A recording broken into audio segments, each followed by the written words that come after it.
Please help me welcome Director of Forensic Science, Toronto, Tony Tesserolo.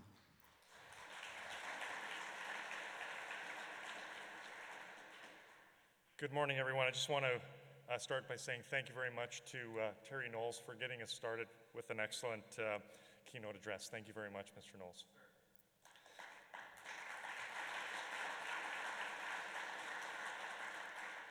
So my name is Tony Tesserolo. I'm the Director of the Centre of Forensic Sciences in Toronto, Canada, and I'm also running for the Board of Directors. You are going to hear from all of the candidates this week as we've been tasked with taking turns introducing all of the speakers for the different plenaries. So it's my pleasure to get you started with plenary session number one and our first speaker, John Byrd.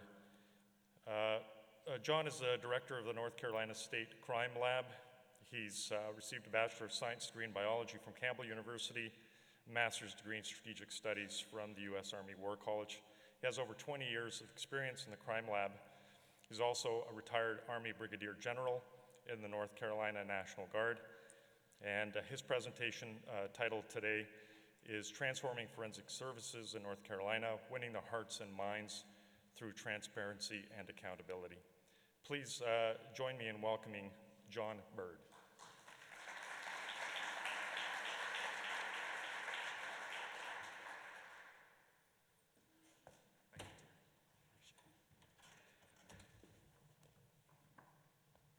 Well, good morning. Wow, those lights are bright. I am John Byrd. Very glad to be here this morning. I did this presentation last year in Atlanta, updated it just a little bit to kind of reflect where we are after another year with some subtle changes. So I'd just like to take a chance to tell you a little bit about who I am. I was just telling Mr. Knowles, he set me up great. He's a retired Marine. I'm a retired Army infantry guy. So we think and speak the same kind of language, except for maybe hoorah versus hooah, and that's okay. We agree to disagree on that one, and that's all right. So just a little bit about me. Over 20 years in forensics at the State Crime Lab, I managed multiple sections, including latent, digital, forensic biology, and DNA database. I am a retired Brigadier General and deployed in Operation Iraqi Freedom. Our North Carolina, diverse state, diverse population, 100 counties, about 10 million people from mountains to coast. Our lab is divided into three regions currently, and we have a new western lab up in the mountains close to Asheville, if you're familiar with western North Carolina. We have a small regional lab in Greensboro, and then our main laboratory is at the Capitol in Raleigh. Just the landscape in 2014, and the reason I picked 2014 is I took over as lab director in June of 2014. We had been through a series of events that occurred in 2009, 2010, created some negative media for us. On the good side of that, ASCLD came to our defense and was there with us as we went through that period, but it was very stressful for our staff. And it created vacancies, it created morale issues. But just to kind of give you a landscape of where we were in 2014, we're the 10th largest at the time accredited state crime lab, and we're very proud that last May of 2018 we reached a 30-year milestone of being accredited all the way back to 1988. Bud Keaton, as Mr. Knowles mentioned, came from our laboratory. He was our drug chemist and also our chief of technical operations, even though it wasn't really called that back in that day. 27,000 law enforcement officers, 600 law enforcement agencies, 100 counties, 43 district attorneys, over 100 courts that were traveling all over the state. Only 124 scientists, about 160 full-time employees. We had 52,500 cases at the time. Turnaround time was 3 to 4 years. Cases were being dismissed. We had mandatory overtime for all of our employees. And you talk to a young kid right out of college, starting a family, and you tell them they have mandatory overtime, you can just see the air deflate out of them. It was very depressing to be in our lab, and we were losing people because of it. Market salary survey, I know Major Coots mentioned paying the same salary since 1935. We felt like that too. Same salary, and the sad part is we had done the market salary survey. We saw that we were 16% below the average, the minimum, and the survey total averages. We had a 57% attrition rate. Try to run a laboratory like that. Try to run a business, any kind of business like that. And again, as I've already mentioned, very low morale. So I did what old military guys do, and I'm an old military guy. They call me gray beards. Can't really call me anything else because I don't have anything on top of my head. Y'all are slow this morning. Okay, you got to loosen up a little bit. We're going to be here for a few days. So I approached this like a military guy. I came up with a strategic vision and a mission, and I laid this out. I wanted our laboratory to be responsive to the needs of our customers through quality and timely analysis. 3 to 4 years. We had a little work to do. I wanted us to be relevant through education and training. We were so pressed for everything we were doing. Who had time to go to training? But we all know in this room, it's absolutely essential. It's critical that we get the training. And then I wanted them to be ready to do their job in a professional manner. And that's a morale issue. That's a heart issue. They have to want to do this job. And so we had to change hearts. We had to change minds. And we had to get the public to change their hearts and minds about who we were. So that was my vision, how we're going to do it. And we created a value statement. We want to be inclusive, but we want to excel with integrity, transparency, and professionalism. And really all I did was give them a direction. We put a mark on the wall, and we said, here's the direction we're going to go. And we gave them those left and right side limits, if you will, and we want to stay inside that, and we want to move forward. And so as we move forward, I gave them a good mission statement, as anybody would do. And I love the fact that Terry Knowles also talked about truth through science. That became our purpose. That was our motto. And it continues to be our motto today. Truth through science. We don't work for the prosecution. We don't work for the defense. We work for justice and the citizens of the great state of North Carolina, as each of you work for your respective jurisdictions. So I focused on 4 key areas: quality, efficiency, collaboration, and then transparency and awareness.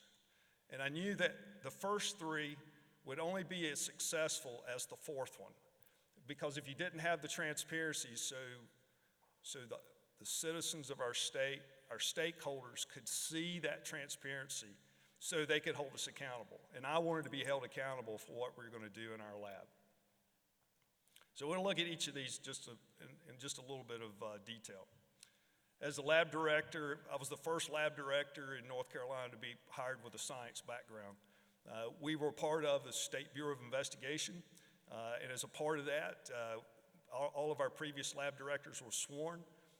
Usually the technical operations chief, like Bud Keaton, had the science background, but he was never named as the lab director. And so we had that law enforcement leadership and ideas and mores. And so, but in 2013, our General Assembly decided to divide the SBI from the crime laboratory. We were created as part of the crime laboratory, as part of the SBI in 1937. So over 70-some years, we were with the SBI. They split us, and then a year later, they moved the SBI under our Department of Public Safety, left the crime lab under the Attorney General for North Carolina, so we completely separated. That was pretty tough. For many people in my laboratory, it was very similar, literally, to going through a divorce, because we were with them every day, and we still talk to them every day and work with them very closely. ISO IC 17025 accreditation, as already stated, we've been accredited for 30 years. In 2013, we moved towards international accreditation, and we attained that in 2013, and then our Attorney General asked us to do a second accreditation. We went with both accredited bodies at the time that were available, and or rather, two of them that were available. We went with FQS and we went with ASCLD Lab. So at the time, for a very short window of time, we were actually the only laboratory that was dual accredited. But as everyone in this room knows, if you're accredited under one, it's the same standard. And so, we couldn't figure out. It was very much a decision made at the political level, very senior strategic level, and it was for transparency. But about 18 months of dual accreditation, we went back working with our Forensic Science Advisory Board, which there are a number of members in here that are part of our Forensic Science Advisory Board, and we're very blessed that they're all scientists and or academia, and they're very helpful to us at the laboratory. But they convinced our Attorney General and the General Assembly to go to a single accreditation, so we reverted back to just one accreditation in 2015. We were also required by general statute to get certified in every discipline, and we were also required by statute to do the ISO accreditation. And that was a pretty daunting task. So all this has occurred in 2012, 2013, and 2014. We were already, as a part of the DNA quality assurance audit from the FBI, as well as our Forensic Science Advisory Board. As a part of transition in 2014, the Attorney General brought us a full-time lab legal counsel, and to address some of the naysayers and frankly, some of the folks that kept calling the Attorney General's office. They hired an ombudsman who is now assigned at our laboratory, and the focus of the ombudsman is to be that neutral, unbiased person that they can reach out to from the outside, ask questions about what's going on in the laboratory, just to provide, again, that transparency. But it also ensured our quality. So, efficiency, we brought in a fellow that some of you may know. He's actually sitting in the room, Tim Cooper-Smith, who's a black belt in Lean Six Sigma. We brought him in 2013 for a 6-month project in drug chemistry, toxicology, forensic biology, and database. And our laboratory, that was a life-changing event for our laboratory. We completely adopted the Lean Six Sigma principles. We're very proud to say that, I don't even know if this is a thing, but we're proud to say we are a Lean Six Sigma laboratory. Every section of our lab has adopted Lean Six Sigma principles and methodologies. We brought in case management guidelines, and you can see all the other things. Started outsourcing to get us caught up. Nobody likes to outsource, but I went to the General Assembly and said, look, it takes time, and we're going to work through this, but you got to allow me some flexibility. And so we began to outsource toxicology to get us caught up, and they did. In about 2 years, they got us caught up, and we turned that project off. At about the time they turned it off, sexual assault kits backlog became a larger issue at the national level, and my laboratory staff and I began to lean forward and look to figure out how can we address it. We knew we had a problem. We didn't know how many kits were out there in the state. We did an inventory in 2017, found out there were 15,000, and at the time that was the largest number in the nation of untested kits in law enforcement. I'm always very quick to say those 15,000 were not in my laboratory. They were in law enforcement agencies and never been submitted. So we using that same resource money that had been used for toxicology, the General Assembly, that was a reoccurring amount, about $250,000, we started outsourcing voluntarily. And now the state is beginning to catch up, and we actually have things going on now that's going, a new law, new changes, et cetera. that's going to help us move that forward. And we're testing. So, collaboration, my time is drawing nigh, so I'm going to see if I can roll some things up.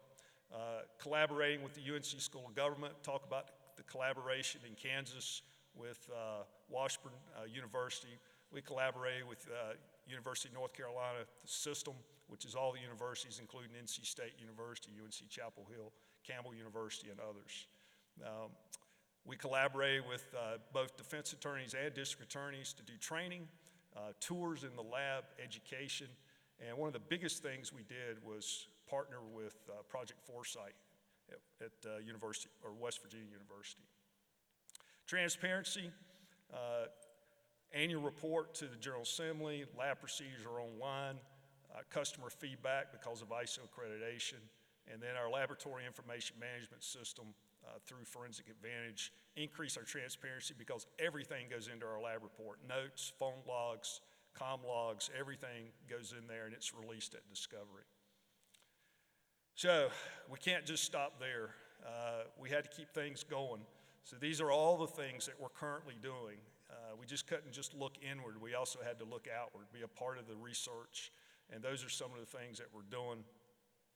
Give you just a second to look at those, just point out a couple of those. Of course, the DEA fentanyl signature program, and then some of the black box and white box studies that our folks are involved in. I will back up and just show you that I'm very proud that my team, we're currently managing about $9 million in grant funding. You can, if you work hard and are deliberate and persistent, again, as Mr. Knowles said a while ago, you got to be persistent, and that's what we've done. We try to be persistent, and we're managing $9.2 million right now and have 4 applications in for additional money starting next year. So, what did that do for us? Well, if you build it, they will come. And Dr. Paul Speaker at West Virginia said if you can increase your capacity in production, your submissions will go up. And the math doesn't lie. The numbers don't lie. We've seen an increase in submissions every year. But case records completed have begun to drop. This is something I go to the General Assembly and I show them. It is dropping. So what does that mean? We need more resources. So we've started asking for additional resources. We're currently have about a half a dozen positions that are going through the appropriations process that we hope will, at the end of the day, get us those positions. But you have to be persistent. We've been asking for positions for 5 years, and in that 5 years, we've received about 26 positions, and we'll keep asking until we get everything that we need. So the landscape. We're about 15,000. Slowly climbing. We think we can get some additional scientists that will help us. But our turnaround time, that's what's kind of the takeaway. 2 to 3 years. In 2014, we're down to turnaround time of 59 days, but our lead time, which is what the customer feels, is about 228 days. That will continue to inch up a little bit as our case submissions continue to rise, but it will eventually drop as people come out of training. But more importantly, there's no mandatory overtime. Our 10.5% vacancy rate is normal compared to other state agencies in North Carolina. 160 case working scientists, and that will go up. About 219 full-time employees, and the morale's good. And we're hiring, and I would just tell you that it has been a roller coaster ride to get us to this point. But at the end of the day, it takes persistence, it takes leadership and direction and vision to move a laboratory from where we were to where we are today. And I'm very proud to have been a part of that. I'm very proud of the men and women of the North Carolina State Crime Lab. They are, as we all know in this room, our scientists are unsung heroes. All of them are. And I'm proud of what they do, and I'm proud of what they do to come into the lab every day and then leave at the end of the day and go spend time with their families and get rejuvenated and refreshed so they can come back in the next day or the following Monday and start over again. Because we all know it's a different case every day. And things continue to move, and we'll continue to move forward. And at this time, I'll conclude my statements and yield the rest of my time for any questions. And thank you very much for the opportunity to speak to you this morning.